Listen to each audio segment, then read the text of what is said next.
Assalamualaikum warahmatullahi wabarakatuh. Salam sejahtera bagi kita semua. Kami dari kelompok 1 Tugas Besar Ergonomi akan mempresentasikan studi penerapan ergonomi pada tempat tidur pasien dengan meminimalkan terjadinya MSDS di rumah sakit dengan dosen pengampu, Profesor Dr. Insinyur Komariatus Solihah, AMD HYP, STMKes IPU. Sebelumnya kami akan memperkenalkan anggota kelompok kami terlebih dahulu.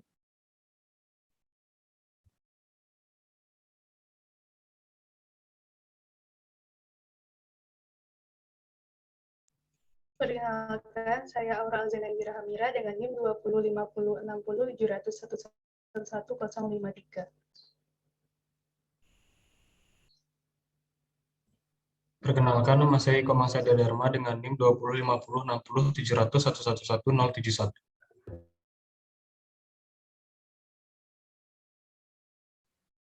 Perkenalkan, nama saya Kurnia Sarauf dengan NIM 20506070011061.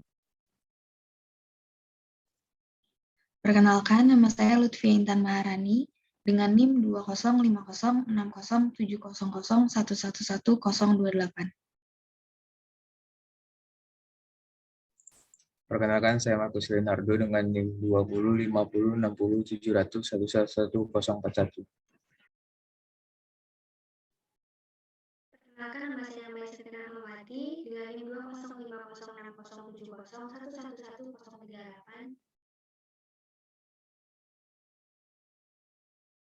Perkenalkan, nama saya Muhammad Atan Maulana dengan NIM 2050607011111024.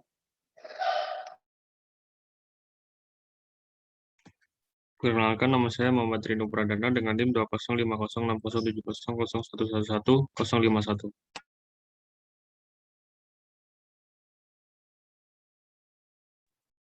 Perkenalkan, saya Nomina Nestia Ayomi dengan NIM 2050607001111015.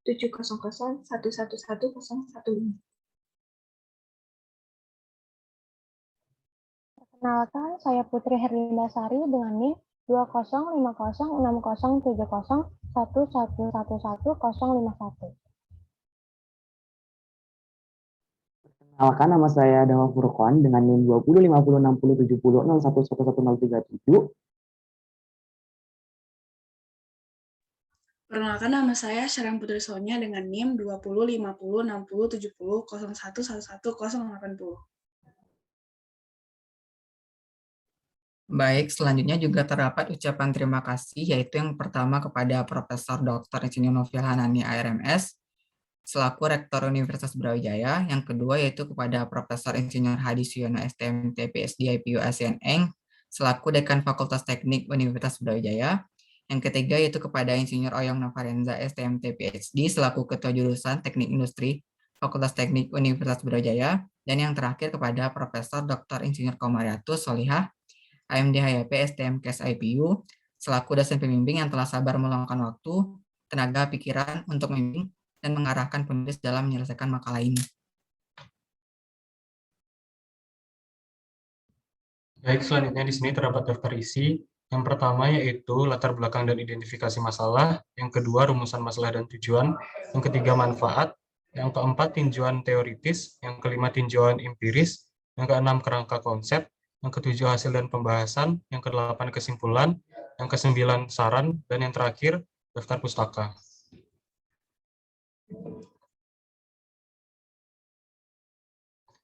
Baik, latar belakang dari studi ini yaitu tempat tidur pasien merupakan fasilitas penting untuk pasien yang diharapkan memberikan rasa nyaman dan tenang bagi pasien yang sedang dirawat, serta harus didesain sesuai dengan antropometri dengan ukuran yang tepat. Penggunaan tempat tidur pasien saat ini menimbulkan keluhan atau kesulitan pada pasien. Dengan adanya keluhan dari pasien, maka perlu dilakukan perancangan ulang tempat tidur pasien yang sesuai dengan kaidah ergonomi.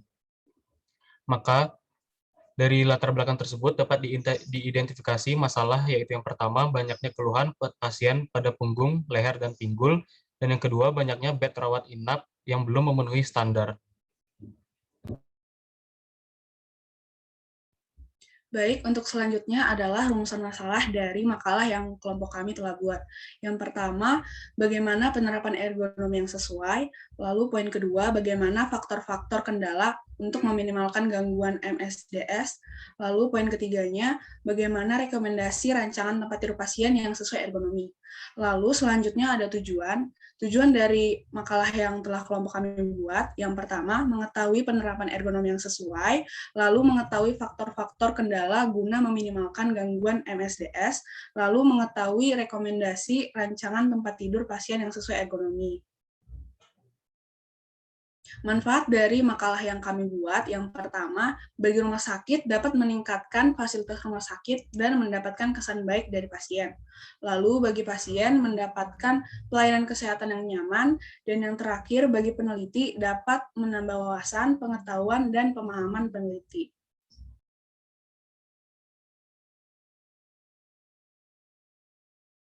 Selanjutnya ada tinjauan teoritis. Yang pertama yaitu ergonomi berasal dari bahasa Latin yaitu ergon dan nomor. Ergonomi merupakan studi tentang aspek-aspek manusia dalam lingkungan kerjanya, yaitu ditinjau dari secara anatomi, fisiologi, psikologi, dan engineering, manajemen, dan desain atau perancangan. Yang kedua, antropometri berasal dari kata Yunani, yaitu anthropos dan metrein. Antropometri adalah kumpulan data numerik yang berhubungan dengan karakteristik fisik tubuh manusia, seperti ukuran, bentuk, dan kekuatan, serta penerapan dari data tersebut untuk penanganan masalah desain. Yang ketiga, menurut Permenkes tahun 2010, rumah sakit adalah institusi pelayanan kesehatan yang menyelenggarakan pelayanan kesehatan perorangan secara paripurna, yang menyediakan pelayanan rawat inap, rawat jalan, dan gawat darurat. Yang terakhir, 7 zona yang berpotensi menimbulkan musibah bagi pengguna pada tempat tidur rumah sakit menurut Food and Drug Administration USA di tahun 2004, yaitu zona ruang terbuka yang ada di dalam rel, zona di dalam rel di antara penopang rel, zona di antara rel dengan kasur, zona ruang bawah di ujung rel, zona ruang antara rel dengan yang terpisah, zona ruang antara ujung rel dengan tepi samping kepala atau alas kaki, zona antara papan kepala atau kaki dengan ujung kasur. Selanjutnya ada tinjauan empiris. Yang pertama yaitu penelitian yang dilakukan oleh Doni Surya Perdana pada tahun 2020 pada jurnal yang berjudul Perancangan Ulang Tempat Tidur untuk Pasien Rumah Sakit dengan metode Kansai Engineering di PT XYZ. Yang kedua, ada penelitian oleh Agus dan Evin di tahun 2005 pada jurnal yang berjudul Penerapan Metode Attribute Extraction pada Proses Perancangan Berbasis Komputer dan Penyusunan Bill of Materials Produk Kasus Perancangan Desain Tempat Tidur Pasien Rumah Sakit.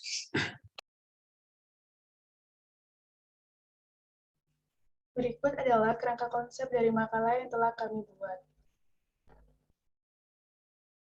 Jadi sebelum menentukan apakah tempat tidur tersebut ergonomis bagi pasien, langkah pertama yaitu mempelajari mengenai musibah yang berkaitan dengan tempat tidur rumah sakit, serta tingkat ketidaknyamanan pasien terkait tempat tidur pada rumah sakit. Kemudian menentukan masalah dengan melakukan prediksi tentang kondisi pasien ketika menggunakan atau berada pada tempat tidur rumah sakit. Kemudian mengaitkan prediksi tersebut dengan penelitian dengan metode pengambilan sampel data antropometri. Pengambilan sampel datanya ini menggunakan metode convenience sampling. Selanjutnya, menetapkan parameter antropometri pasien berdasarkan hasil rekapitulasi data pengukuran yang akan didapatkan prediksi akhir berupa kebutuhan tempat tidur pasien yang sesuai. Selanjutnya adalah hasil pembahasan. Pada hasil pengolahan data pada tahap awal itu mendapatkan rata-rata dan standar deviasi atau sepaman baku. Nah, untuk hasil dari rata-rata dan sepaman baku dapat dilihat pada tabel seperti berikut. Next. Kemudian untuk langkah berikutnya yaitu menetapkan parameter data antropometri yang nantinya akan digunakan untuk menetapkan ukuran spesifikasi bed hospital yang akan dibuat. Nah, untuk rumusnya itu yaitu X bar plus Z per Z A per 2, sigma per akar N. Yaitu untuk X bar itu adalah nilai rata-rata, untuk sigma adalah standar deviasi, A adalah tingkat ketelitian, dan N adalah jumlah data.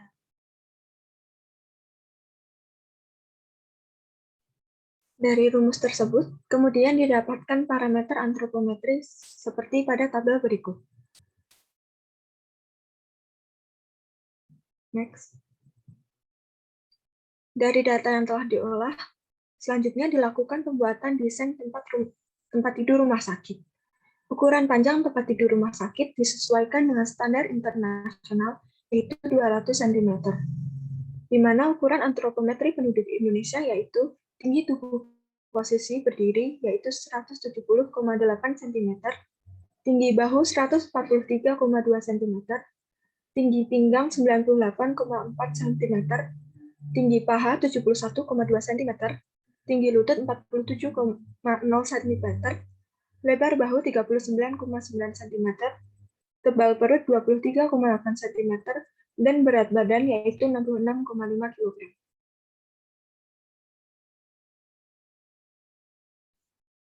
Selanjutnya, dengan acuan ukuran standar tersebut, maka nilai setiap parameter yang ada pada perencanaan akan disesuaikan secara proporsional dengan hasil yang ditunjukkan pada tabel berikut.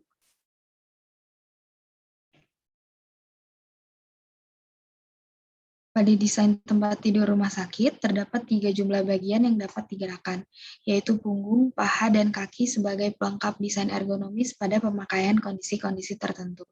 Selain itu, dalam desain juga mempertimbangkan kelonggaran, dimensi bahan yang digunakan, dan faktor fungsi lainnya.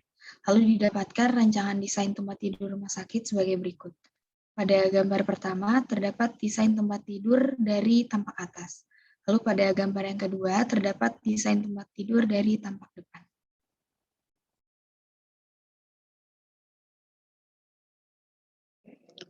Ada banyak aspek yang perlu diperhatikan dalam perancangan produk ergonomis. Salah satunya adalah kesesuaian spesifikasi produk yang dibuat dengan ukuran dimensi tubuh penggunanya. Adapun ukuran antropometri penduduk Indonesia, seperti yang telah dijelaskan teman saya tadi. Menurut Iwan dan kawan-kawan, spesifikasi tempat tidur dalam nilai parameter akhir setelah adanya penyesuaian, yaitu tinggi tubuh posisi berdiri 200 cm, tinggi bahu 167,7 cm, tinggi pinggang 115,2 cm, tinggi paha 83,3 cm, tinggi lutut 55 cm, lebar bahu 39,9 cm, tebal perut 23,8 cm, dan berat badan 66,5 kg. Dengan jumlah bagian yang dapat digerakkan adalah 3 bagian, yaitu punggung, paha, dan kaki, sebagai pelengkap desain ergonomis pada pemakaian kondisi-kondisi tertentu. Dan berikut ini merupakan gambaran foto untuk tempat tidur yang ergonomis.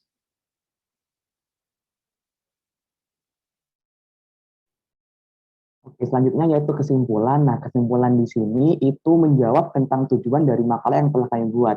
Nah, karena tujuan masalah itu ada 3, jadi kesimpulan juga ada 3. Yang pertama, ergonomi merupakan interaksi manusia dengan sistem, profesi, prinsip, data, dan metode dalam rangka merancang sistem tersebut.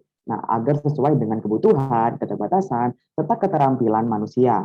Penerapan ergonomi ini juga sesuai dapat meningkatkan efisiensi, efektivitas, dan produktivitas kerja, serta dapat menciptakan sistem serta lingkungan yang cocok, aman, nyaman, dan sehat.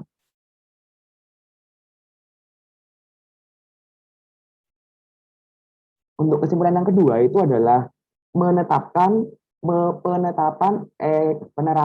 ergonomi pada tempat tidur rumah sakit yang tidak sesuai bisa menjadi salah satu faktor resiko ergonomi yang menimbulkan gangguan kesehatan seperti musculoskeletal disorder atau MSDS.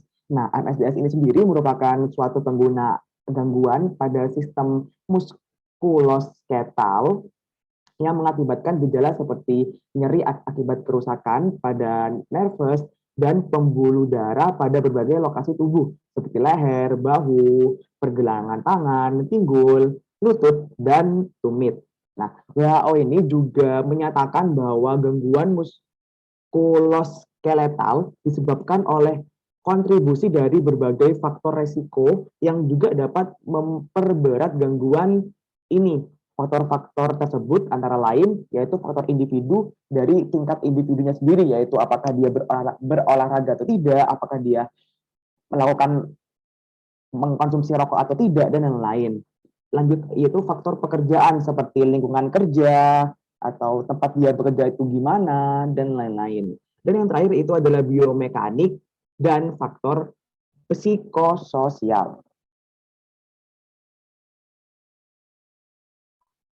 Untuk kesimpulan yang ketiga, yaitu Rekomendasi rancangan tempat tidur yang sesuai dengan nilai parameter akhir atau sesuai dengan standar internasional dan antropometri penduduk Indonesia, yaitu tinggi tubuh posisi berdiri 200 cm, tinggi bahu 167,7 cm, tinggi pinggang 115,2 cm, tinggi paha 83,3 cm, tinggi lutut 55,0 cm, lebar bahu 39,9 cm, tebal perut 23,8 cm, dan berat badan 66,5 kg.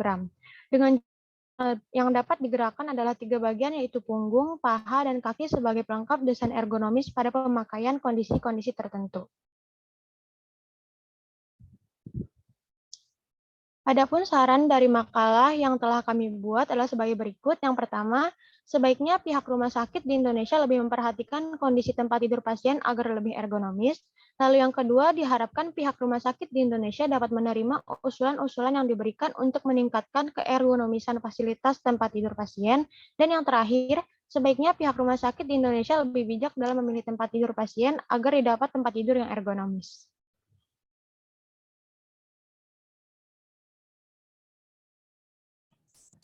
Berikut merupakan daftar pustaka yang kami gunakan untuk membantu dalam menyusun makalah ini. Antara lain itu ada Jurnal Ilmiah Perancangan Ergonomis Tempat Tidur Rumah Sakit, kemudian ada Studi Awal Perancangan Tempat Tidur pada berbahan aluminium dengan materi elemen, kemudian ada juga Hospital Bed System Dimensional Assessment Guidance to Reduce Entrapment. Mungkin sekian yang dapat kami sampaikan. Kepada teman-teman yang ingin memberikan pertanyaan tentang materi yang telah kami sampaikan, kami persilakan.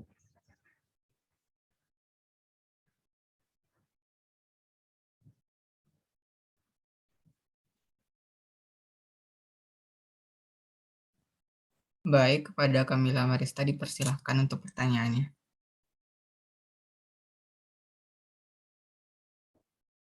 Baik, terima kasih kepada kelompok 1 atas kesempatannya. Perkenalkan, nama saya Kamila dari kelompok 2. Saya izin bertanya, mungkin ini masih ada kaitannya dengan latar belakang. Saya ingin tahu, kan di rumah sakit itu banyak elemen-elemen yang ada di rumah sakit. Saya ingin tahu mengapa kelompok kalian memilih tempat tidur untuk dijadikan objeknya. Gitu. Terima kasih. Terima kasih atas pertanyaannya Kamila, saya izin menjawab. Jadi yang seperti kita ketahui itu bahwa di rumah sakit itu tempat tidur pasien itu faktor yang paling penting bagi pasien kan. Nah, semua pasien rawat inap pasti menempati tempat tidur di rumah sakit tersebut.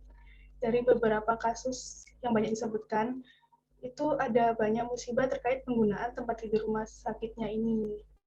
Nah, karena tidak sesuai dengan kaidah ergonomis. Nah, jadi jika tempat tidurnya saja malah membuat pasien terkena musibah, maka dari itu kami menganggapnya sebagai urgensi, karena tempat tidur merupakan hal yang penting bagi pasien. Maka dari itu tempat tidurnya harus ergonomis. Mungkin dari teman-teman ada yang mau menambahkan.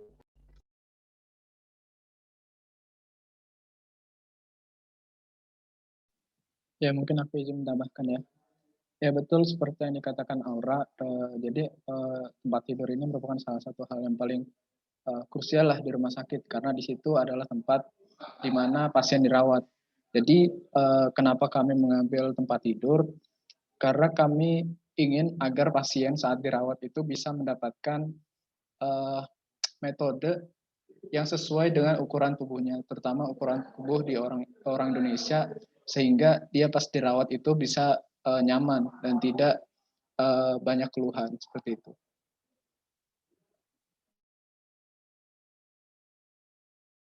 Baik, saya izin menambahkan, mungkin untuk contohnya itu tempat tidurnya itu mudah bergeser, terus pasien sering mengeluhkan rasa sakit pada bagian leher dan pinggul, kemudian pasien terbatas dalam melakukan aktivitas yang bersifat mandiri, kurang lebih seperti itu.